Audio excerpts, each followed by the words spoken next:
세계 유명한 작가가 말하는 대한민국 노벨문학상 수상이 대단한 이유는 노벨문학상을 받기 어려운 두 나라가 있는데 포르투갈과 대한민국이기 때문이다. 포르투갈과 대한민국이 노벨문학상을 받기 어려웠던 이유. 포르투갈과 대한민국이 노벨문학상을 받기 어려운 이유는 여러 가지가 있지만 문학적 수준과 작품의 질이 아닌 주로 외부적인 요인들에서 기인한다. 특히 포르투갈어와 한국어는 각각 매우 독특한 언어적 특성을 가지고 있기 때문에 이를 다른 언어로 번역하는 데 있어 여러 도전 과제가 따른다. 두 언어가 속한 언어 계통이 매우 다르고 각각의 문화적 맥락도 고유하여 번역이 어려울 수 있다. 노벨문학상 심사위원들은 주로 스웨덴어, 영어, 프랑스어, 독일어 등 유럽 언어에 능통하며 포르투갈어와 한국어는 상대적으로 적게 알려져 있다. 그 결과 포르투갈어나 한국어로 쓰인 작품이 심사위원들에게 제대로 전달되지 못했다. 번역의 질이 아무리 높더라도 원작의 뉘앙스나 문체를 완벽하게 전달하기는 어려운 경우가 많았다. 노벨문학상 수상자는 전 세계적으로 문학적 영향력을 끼친 작가들에게 수여되는 경우가 많다. 포르투갈이나 한국 문학은 상대적으로 국제적인 문학 시장에서 덜 알려져 있어 심사위원들의 관심을 받기 어려웠다. 이 때문에 주로 영어, 프랑스어, 스페인어, 독일어권 작가들이 더 많은 주목을 받았다. 노벨문학상은 종종 유럽 중심적이라는 비판을 받아왔다. 유럽 내에서 인정받은 문학적 전통과 스타일에 더 많은 가중치가 주어지는 경향이 있어 아시아나 남미의 작가들이 상대적으로 불리한 위치에 있을 수 있다. 포르투갈 문학도 유럽 문화권에 속해 있지만 프랑스나 영국에 비해 상대적으로 덜 주목받아왔다. 문학 작품의 번역과 출판을 지원하는 국가적 및 국제적 네트워크도 중요한 역할을 한다. 포르투갈과 한국의 출판 산업은 미국, 영국, 프랑스, 일본 등과 비교하면 상대적으로 규모가 작으며 번역 문학의 확산에 있어 한계를 가지고 있었다. 그럼에도 불구하고 포르투갈의 주제 사람하고는 1998년에 노벨문학상을 수상하였으며 대한민국의 한강은 2024년 노벨문학상을 수상하였다. 1998년 노벨문학상을 수상한 포르투갈의 주제 사람하고. 주제 사람하고는 1998년에 노벨문학상을 수상했으며 이는 포르투갈 문학의 중요한 이정표가 되었다. 그의 수상이 특히 의미 있는 이유는 앞서 언급한 어려움들에도 불구하고 포르투갈 작가로서 국제적으로 인정을 받은 대표적인 사례라는 점이다. 사라마구가 노벨문학상을 수상할 수 있었던 몇 가지 중요한 요인을 살펴보면 다음과 같다. 사라마구의 작품은 인간 존재에 대한 철학적 질문을 깊이 탐구하고 있다. 눈먼 자들의 도시는 단순히 포르투갈 사회만을 다루는 것이 아니라 인간 본성, 권력 구조, 사회적 혼란 등에 대한 보편적인 주제를 다룬다. 이처럼 철학적이고 보편적인 주제는 언어와 문화를 초월하여 많은 독자와 평론가들에게 공감을 얻을 수 있었고 노벨문학상 심사위원들에게도 크게 어필하였다. 사라마구는 독특한 문체로도 유명하다. 종종 긴 문장과 불규칙적인 구두점을 사용해 인간의 내면과 혼란스러운 세계를 효과적으로 표현했다. 이러한 실험적인 문학 기법은 그를 국제문학계에서 독보적인 작가로 자리매김하게 했으며 그의 작품이 예술적으로 높은 평가를 받는데 큰 역할을 했다. 사라마구는 작품을 통해 사회적, 정치적 메시지를 강력하게 전달했다. 눈먼 자들의 도시는 시각적 실명을 통해 인간성의 부재와 권력의 남용을 은유적으로 표현한 작품으로 전체주의와 인간 소외의 문제를 비판적으로 다룬다. 이는 노벨문학상 심사위원들이 중요하게 여기는 사회적 메시지와 맞아떨어진 부분이다. 사라마구는 포르투갈어를 사용하는 세계에서 최초로 노벨문학상을 수상한 작가로 이는 포르투갈 문학뿐만 아니라 포르투갈어권 국가 전체의 중요한 사건으로 여겨졌다. 사라마구의 수상은 언어권 문학의 세계적 인지도를 높이는 데 기여했다. 그는 이미 여러 국제문학상을 수상하며 유럽 문학계에서 주목받던 작가였고 그의 작품들이 여러 언어로 번역되면서 국제적인 독자층을 넓혀갔다. 이로 인해 노벨문학상 수상에 큰 도움을 주었다. 2024년 노벨문학상을 수상한 대한민국의 한강. 한강은 채식주의자로 세계적으로 주목을 받았고 여러 문학상을 수상하며 국제적인 명성을 쌓았다. 한국 문학은 한강의 작품을 통해서 인간 내면, 사회적 억압, 여성성과 폭력 등 보편적인 주제를 다루며 국제 독자층에게 큰 공감을 얻었다. 그의 수상은 한국 문학의 다양성과 깊이가 세계적으로 인정받는 계기가 되었다. 한강의 작품은 한국적인 소재를 넘어서 전쟁, 폭력, 억압, 인간의 정체성과 같은 보편적인 주제를 다룬다. 그중 채식주의자는 인간의 내면적 갈등과 사회적 억압을 상징적으로 다룬 작품으로 식물과 인간, 폭력과 평화 같은 이중적인 이미지를 통해 깊은 철학적 성찰을 보여준다. 이러한 주제들은 문학을 넘어선 인간 본질에 대한 탐구로 평가받았으며 노벨 문학상 심사위원들에게도 깊은 인상을 남긴 것으로 보인다. 한강은 실험적이고 섬세한 서사기법으로도 주목받고 있다. 소년이 온다와 같은 작품은 1980년 광주 민주화 운동을 배경으로 하여 폭력과 상처를 문학적으로 승화시키는 독창적인 서술 방식을 보여주었다. 감정과 고통을 간결하면서도 강렬하게 전달하는 그녀의 문체는 세계적인 평단의 찬사를 받았고, 이러한 문학적 독창성은 노벨 문학상 심사에서 긍정적으로 작용한 것으로 보인다.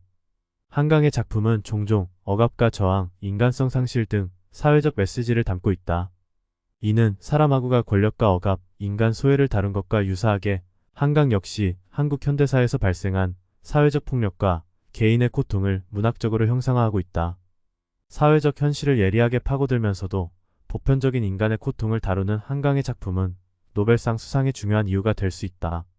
사람하고와 마찬가지로 국제적인 명성과 영향력으로 봤을 때 한강은 이미 맨 부커 인터내셔널 상을 수상하며 국제적인 인지도를 크게 높였다.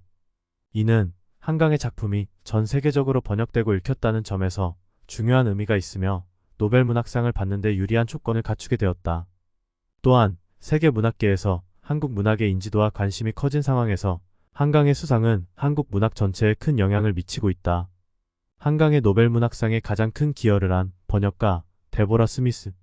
번역은 단순히 언어의 변환을 넘어 작가의 의도와 감정, 그리고 문학적 분위기를 정확하게 전달하는 작업이기 때문에 번역가의 역량에 따라 작품의 전 세계적 수용이 크게 달라질 수 있다. 한강의 대표작인 채식주의자는 영국의 번역가 데보라 스미스의 번역으로 세계에 널리 알려졌다. 스미스는 이 작품을 영어로 번역하며 한강의 섬세하고 시적인 문체를 훌륭하게 재현했고, 이로 인해 2016년 맨 부커 인터내셔널 상을 함께 수상하는 영예를 안았다. 이 상은 한강의 작품이 영어권 독자들에게 깊은 인상을 주었고 한국 문학을 전 세계에 알리는 중요한 계기가 되었다. 번역가의 역할은 특히 중요한데 한강의 독특한 문체와 감정 표현, 상징주의를 다른 언어로 옮기면서도 본래의 정서를 유지해야 했기 때문이다.